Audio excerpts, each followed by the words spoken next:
El diafragma es el límite entre el tórax y el abdomen y constituye el principal músculo de la respiración. Es difícil de evaluar desde el punto de vista imaginológico y con excepción de las hernias y eventaciones diafragmáticas, su patología es extremadamente rara. Es el músculo estriado después del músculo cardíaco de mayor actividad en la economía. Posee múltiples inserciones costales, vertebrales y esternales. Es inervado por los nervios frénicos que nacen en la columna cervical y lo abordan luego de transitar por el mediastino anterior. Desde el punto de vista anatómico consta de una porción central tendinosa llamada centro frénico y una porción periférica muscular insertada en el continente.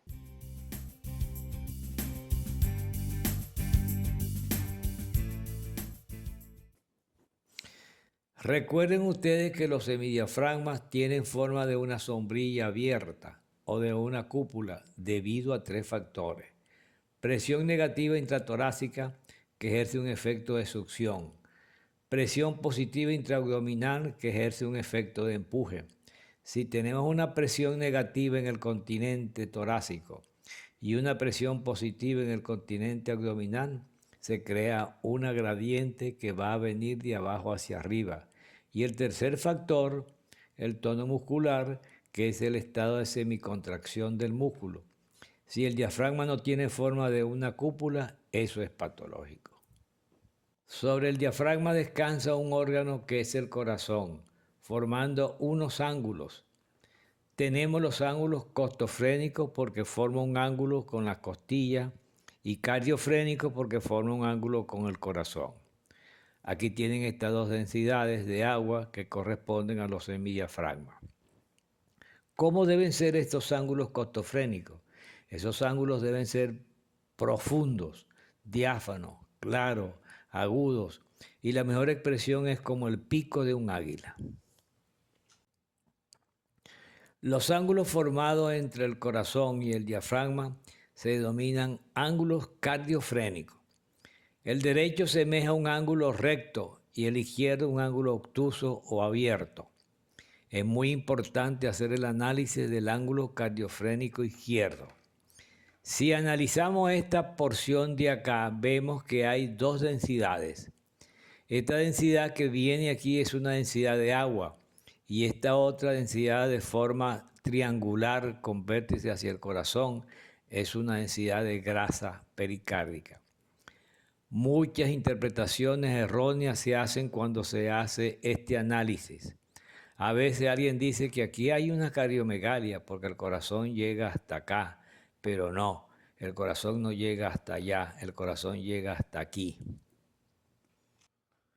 El hemidiafragma izquierdo está en íntimo contacto con la cámara gástrica, visualizándose el nivel líquido dentro de la misma.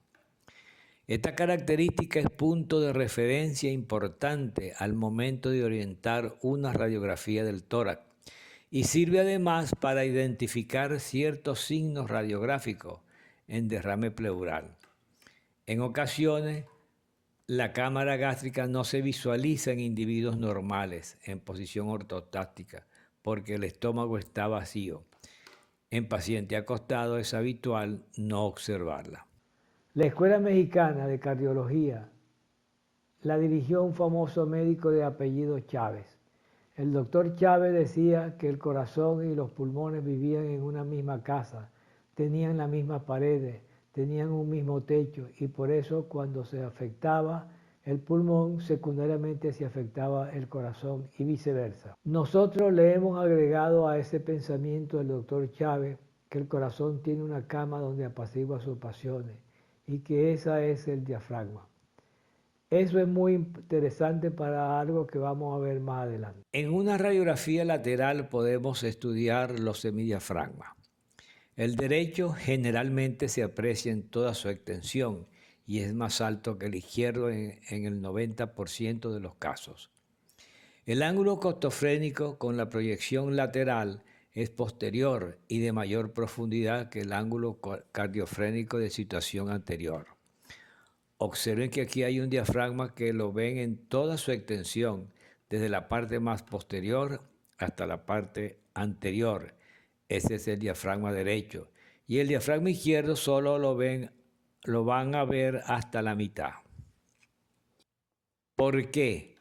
Porque esa es la cama donde descansa el corazón, y entonces el diafragma, que es un músculo, y el corazón, que es un músculo, tienen la misma densidad de agua. Y hay la ley de la jerarquización de las densidades. Densidades iguales no permiten verse una a la otra. Esa es la razón por la cual en una radiografía panorámica ustedes no saben hasta dónde son las cavidades ni hasta dónde es el músculo, porque tanto el corazón como el diafragma tienen densidad de agua. Pero si nosotros introducimos una sustancia metálica en las cavidades del corazón, cuando por ejemplo inyectamos yodo, que es un halógeno metálico líquido, podemos ver las cavidades separadas del corazón, porque hay dos densidades, densidad metálica y densidad de agua. Eso es lo que ocurre acá, corazón con la misma densidad del diafragma. Él está descansando allí y por eso se ve solo hasta la mitad. Así que no se guíen por la cámara gástrica para decir cuál es el hemidiafragma derecho o izquierdo. En ocasiones el hemidiafragma izquierdo aparece más alto que el derecho en la radiografía lateral del tórax en el 10% de los casos. De allí la importancia de conocer la extensión de los hemidiafragmas en este tipo de proyección. Como ya habíamos dicho, el ángulo cardiofrénico derecho es un ángulo recto. Ocasionalmente se encuentra ocupado por la desembocadura de la vena cava inferior en la aurícula derecha. El ángulo cardiofrénico izquierdo es obtuso debido a la presencia de grasa pericárdica. Se aprecia una doble imagen debido a la diferencia de densidades del corazón y la grasa. Esto es muy interesante. Esta es una señora que va a la unidad sanitaria por un certificado de salud. En esa época se hacían fluorofotografías y cuando están analizando los ángulos no los ven. Entonces, con muy buen criterio logístico, el médico dice que hay una patología. Al realizarle la radiografía, efectivamente ven lo mismo. Resulta que esta señora estaba recibiendo esteroides por una enfermedad del colágeno. Y recuerden que los esteroides a veces producen acúmulo de grasa, orientando al diagnóstico de cojín graso bilateral. Esa era toda la situación. Este corte tomográfico corresponde a la paciente anterior, donde podemos observar tejido lipomatoso en el mediastino anterior alrededor del pericardio. Esta radiografía es para demostrar que la presión positiva intraabdominal se ejerce sobre el diafragma y vemos que cuando hay líquido ascítico o hay un embarazo o una tumoración muy grande, la presión intraabdominal se hace más positiva, los hemidiafragmas ascienden y el corazón se muestra sumergido entre ellos. Ese es el signo del submarino.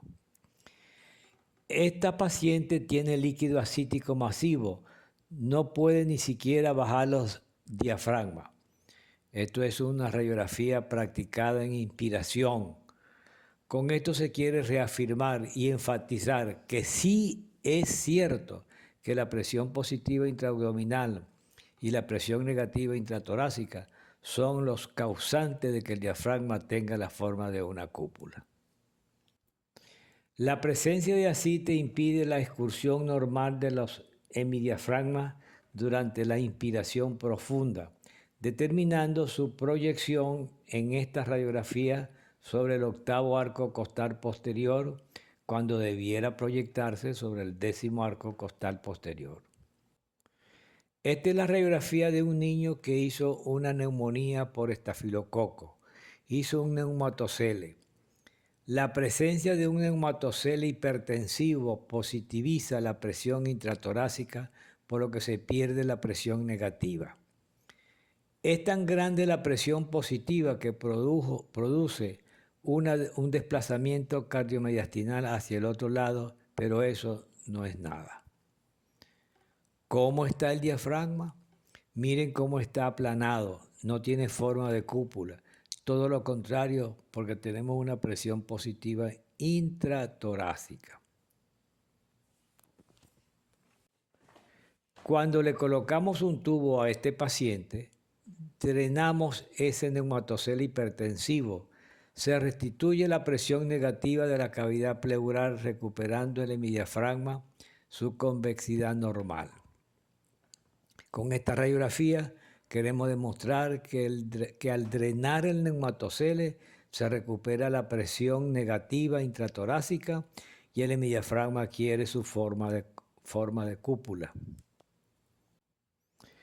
El seguimiento del mismo caso anterior muestra esta imagen que parece una tienda de campaña, que corresponde a una brida residual que se forma entre el diafragma y la cara inferior del pulmón o con el pericardio. Estas imágenes son secuelas de lo que ocurrió en el pasado. Esto es frecuente en la patología de base pulmonar complicada con derrame pleural. Aquí observamos que el hemidiafragma izquierdo y la cámara gástrica viven un romance permanente, siempre están juntos. Observen que en esta radiografía esta situación se rompe porque el paciente recibió una herida penetrante por arma de fuego, lo que le produjo un hemotórax, y ocurre la separación, es decir, que la cámara gástrica está separada del hemidiafragma. En estas circunstancias, en la radiografía de tórax, se aprecia este distanciamiento. Esto se conoce como disociación gastrofrénica. En nuestra escuela la denominamos el signo de la divorciada, que no lo van a conseguir en ningún libro. Esto es un signo delator de hemotórax subpulmonar, o sea, un hemotórax en pequeña cantidad que no va a pasar de los 120 cc de sangre, porque cuando la cantidad es mayor, se ocluye el seno y hay otro signo que es la línea de Damascus, que es una imagen cóncava mirando hacia el mediastino. La radiografía lateral del mismo paciente muestra el ángulo costofrénico ocluido y los proyectiles, producto de la herida por arma de fuego. Esta es la tomografía, un gasto innecesario. ¿Y saben qué es costoso? Estas imágenes sofisticadas. El médico aquí quiso ser como Santo Tomás, ver para creer, y le hace una tomografía corroborando la existencia del derrame pleural.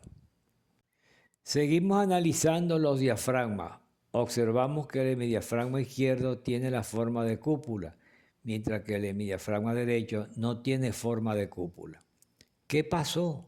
Aquí hay una secuela que acusa lo que ocurrió en el pasado. Vean que el ángulo costofrénico no está agudo, ni como el pico de un águila, está comprometido. Esto es un niño que tuvo una neumonía de la base derecha con una reacción de la pleura diafragmática y por eso no tiene la forma de cúpula. La pleura se engrosó y le quitó la forma de cúpula que tiene el diafragma. Es por eso que el análisis de los diafragmas nos permite saber lo que ocurrió en el pasado y también lo que puede estar ocurriendo en el presente. Si es un niño asintomático, es una secuela, pero si el niño es sintomático, es un problema reciente. Si analizamos estos diafragmas, vemos que el hemidiafragma derecho tiene forma de cúpula, pero el hemidiafragma izquierdo está rectificado y el ángulo costofrénico izquierdo ocluido y el paciente asintomático. Bueno, este señor tuvo una neumonía en el pasado en la base del pulmón izquierdo con una reacción de la pleura diafragmática y estas son las secuelas que quedan.